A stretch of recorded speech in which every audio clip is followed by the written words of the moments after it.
কিয়ে হৰকান্ত কিয় মন চন মাৰি আছা হা কিয় মন মাৰি আছা এই চেংৰা চলি হইতে মন মাৰিব পায় নেকি আৰু এই অঞ্চলত কি কৰা কিহৰ আজি দুখ তই দেখোন 7 বাৰৰ মূৰত এইবাৰ মেট্ৰিক দিছিলি ৰিজাল্ট কেনে হলে তোৰ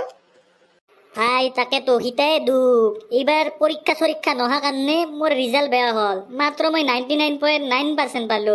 600ৰ ভিতৰত 599 পালো এই কোনবা এটা ফালতু মাষ্টাৰে মোক অসমীয়াত 1 নম্বৰ কাটছে অসমীয়াত আৰু নম্বৰ কাটে নেকি কচোন ক অসমীয়াত মানুহ 100ৰ ভিতৰত 200 পায় কি মই তাক কি কৈছিলো তাৰ জীয়েকক জকাইছিলো নেকি কি যে মোৰ নম্বৰ কাটছে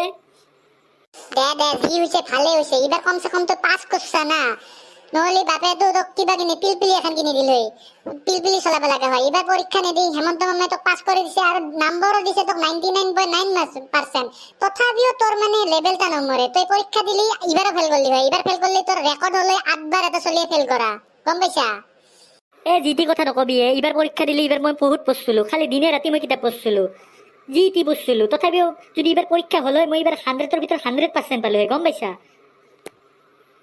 হৰকান্ত তই যদি পৰীক্ষা দিবা লাগা হল হয় তোৰ 14 গোষ্ঠীও 99.9% নাপালে গম পাইছা না ইমান লেভেল দিয়া চৰত তোৰ গাল দুখন ৰাঙা কৰি দিম ইটা কিবা নাম্বাৰ হল নেকি কচোন ক তই গুণকান্ত 600ৰ ভিতৰত কাইবা 599 নাম্বাৰ পায় নেকি কত ক ইটা কিবা নাম্বাৰ হল অখন মোৰ ভৱিষ্যতটা বেয়া হল নহয় 1 নম্বৰ জিএসটিত কিয় কাটবা লাগিল কচোন ক অসমীয়াত তাকো কাটে অসমীয়াত 99 বেচা মানুহগিলা মোক অখন হাইভ